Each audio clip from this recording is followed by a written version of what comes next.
ओम नमो भगवते वासुदेवाय नमः। प्रिय भक्तजनों, आप सभी का मायरा वॉइस चैनल में हार्दिक स्वागत है। आज की इस वीडियो में सुनेंगे इंदिरा एकादशी व्रत कथा, जिसे पितृपक्ष की एकादशी भी कहा जाता है। इस कथा को पूरी श्रद्धा भाव से अंत तक अवश्य सुनें और कमेंट बॉक्स में जयकारा लगाएं।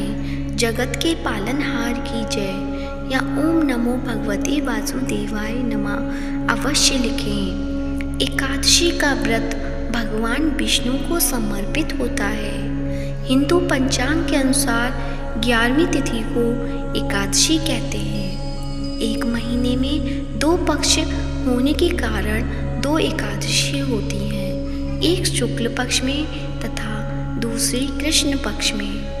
पूर्णिमा के बाद आने वाली एकादशी को कृष्ण पक्ष की एकादशी कहा जाता है, तो अमावस्या के बाद आने वाली एकादशी को शुक्ल पक्ष की एकादशी कहा जाता है।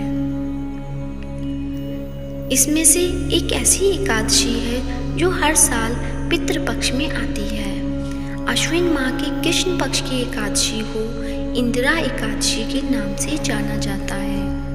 इंदिरा एकादशी को पितृपक्ष की एकादशी के नाम से भी जाना जाता है। पितृपक्ष की एकादशी होने की वजह से यह एकादशी पितरों की मुक्ति के लिए सबसे अच्छी मानी जाती है। इसलिए एकादशी का व्रत करने से व्यक्ति के पिछले कई जन्मों के सारे पाप मिट जाते हैं। इंदिरा एकादशी का व्रत पितृपक्ष में किया जाता है, इसलिए साधक को पितरों का आशीर्वाद भी मिलता है। ऐसा माना जाता है कि पितृपक्ष में पितृदेव धरती पर आते हैं और अपनी संतान से श्राद्ध, पिंडदान और तर्पण की उम्मीद करते हैं। धार्मिक मान्यता के अनुसार अगर पितृदेव संतुष्ट हो जाते हैं तो घर में सुख, शांति और धन संबंधी सभी परेशानियां खत्म हो जाती हैं। पितृपक्ष की इंदिरा एकादशी को बहुत ही महत्वपूर्ण माना गया है। भगवान विष्णु की विधिवत पूजा करने से सभी तरह से कष्ट दूर होते हैं। धार्मिक मान्यताओं के अनुसार इस एकादशी का व्रत करने से व्यक्ति के पितरों को मोक्ष की प्राप्ति होती है। यदि कोई व्यक्ति इंदिरा एकादशी के दिन व्रत रखकर एकादशी का श्राद्ध करता है, साथ ही भगवान विष्णु की पूजा और कथा करता है, तो भगवान विष्णु प्रसन्न होते हैं। परिवार के साथ पीढ़ियों के पितरों को पाप से मुक्ति मिलती है। परिवार को सभी तरह के कष्टों से छुटकारा मिलता है। सुख, समृद्धि और मोक्ष की प्राप्ति होती है। इंदिरा एकादशी के दिन ब्रह्म मुहूर्त में उठकर स्नान व ध्यान से निवृत्त होकर स्वच्छ और पीले रंग के वस्त्र पहने। भगवान विष्णु को ध्यान करते हुए हाथ में अक्षत लेकर व्रत का संकल्प लें। अपने पितरों के लिए तर्पण, श्राद्ध आदि कार्य करें। इसके बाद एक चौकी पर लाल या पीला कपड़ा बिछाकर भगवान विष्णु के शालिग्राम स्वरूप की मूर्ति स्थापित करें और चारों तरफ गंगा जल से छिड़काव करें। फिर ओम नमो भगवते वासुदेवाय मंत्र का उच्चारण करते हुए भगवान शालिग्राम की पूजा करें। इन्हें पंचामृत से स्नान करवाएं। भगवान को पीले फूल, पीले फल, चंदन, जनेऊ, गंध, अक्षत, पुष्प, तिल, धूप, दीप, नैवेद्य, पान, नारियल, पंचामृत आदि अर्पित करें। इसके साथ ही तुलसी पत्र भी अर्पित करें।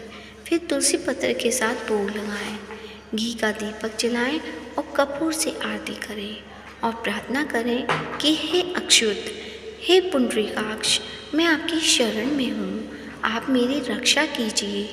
इस दिन विष्णु सहस्त्र नाम का पाठ करने से सृष्टि के पालनहार श्री हरि विष्णु की विशेष कृपा भक्तों पर प्राप्त होती है।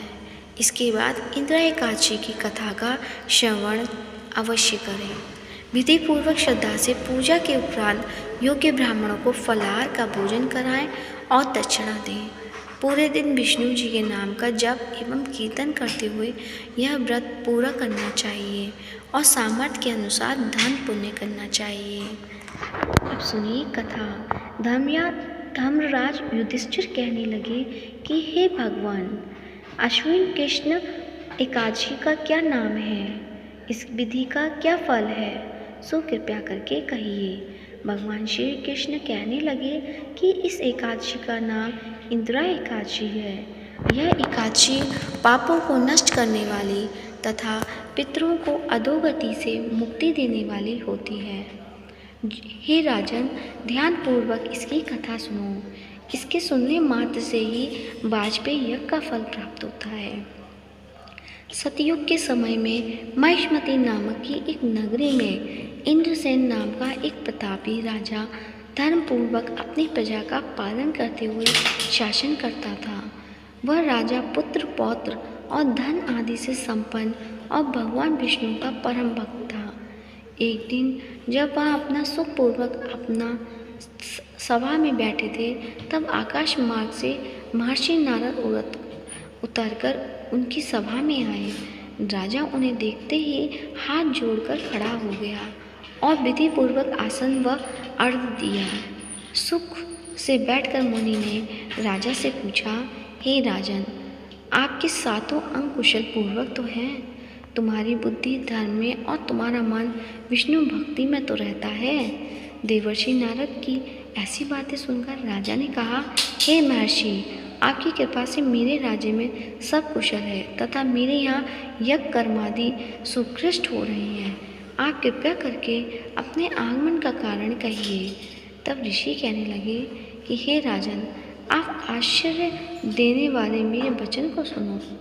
एक बार मेरा ब्रह्मलोक से यमलोक जाना हुआ। वह श्रद्धापूर्वक यमराज से पूजित होकर मैंने धर्मशील और धर्मराज की प्रशंसा की। उसी यमराज की सभा में महान ज्ञानी और धर्मात्मा तुम्हारे पिता को एकादशी का व्रत भंग होने के कारण देखा। उन्होंने मुझे तुम्हें यह संदेश देने को कहा, सो मैं तुम्हें कहता हूँ। उन्होंने कहा कि पूर्व जन्म में कोई विघ्न हो जाने के कारण मैं यमराज के निकट रह रहा हूँ। सो हे पुत्र, यदि तुम श्री अश्विन कृष्ण इंदिरा एकादशी का व्रत मेरे निमित्त करो तो मुझे स्वर्ग की प्राप्ति हो सकती है। देवर्षि नारद की बात सुनकर राजा कहने लगे कि हे महर्षि, आप इस व्रत की विधि मुझे कहिए। नारद जी कहने लगे, अश्विन माह की कृष्ण पक्ष की दशमी के दिन प्रातःकाल श्रद्धापूर्वक स्नान आदि से निवृत्त होकर पुनः दोपहर को नदी आदि में जाकर स्नान करें। फिर श्रद्धापूर्वक पितरों का श्राद्ध करें और एक बार भोजन करें।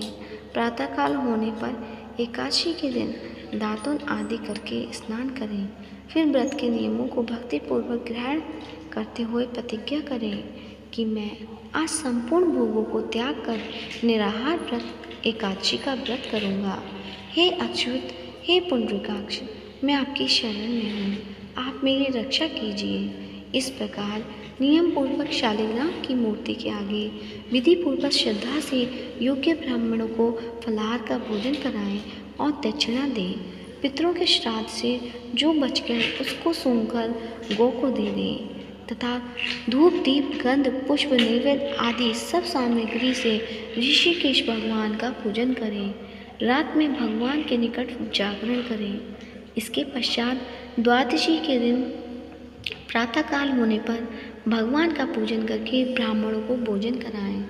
भाई बंधुओं, स्त्री और पुत्र सहित आप भी मौन होकर भोजन करें।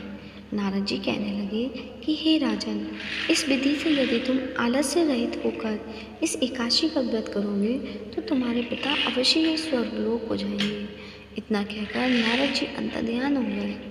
नारद जी के कथानुसार राजा द्वारा अपने भाई बंधुओं तथा दासों सहित व्रत करने से आकाश से पुष्प वर्षा हुई और राजा के पिता गरुड़ पर चढ़कर यमलोक से विष्णुलोक पहुंच गए। राजा इंद्रसेन भी एकादशी के व्रत से प्रभाव से निष्कंटक राज्य के अंत में अपने पुत्र को सिंहासन पर बैठाकर स्वर्गलोक चले गए। श्री कृष्ण कहते हैं कि हे युधिष्ठिर, इंदिरा एकादशी व्रत का जो महत्व मैंने तुमसे कहा, इसका पठन या श्रवण करने मात्र से ही मनुष्यों के पाप मिट जाते हैं और यह संसार के समस्त सुखों का भोग कर वैकुंठ प्राप्त होता है। बोल विष्णु भगवान की जय, जगत के पालनहार की जय। आशा करती हूँ भक्तजनों आपको कथा अच्छी लगी होगी, वीडियो अच्छी लगी है तो इसे लाइक करें, ज़्यादा से ज़्यादा शेयर करें। यदि चैनल पर नए हैं तो चैनल को सब्सक्राइब करें। धन्यवाद। राधे राधे।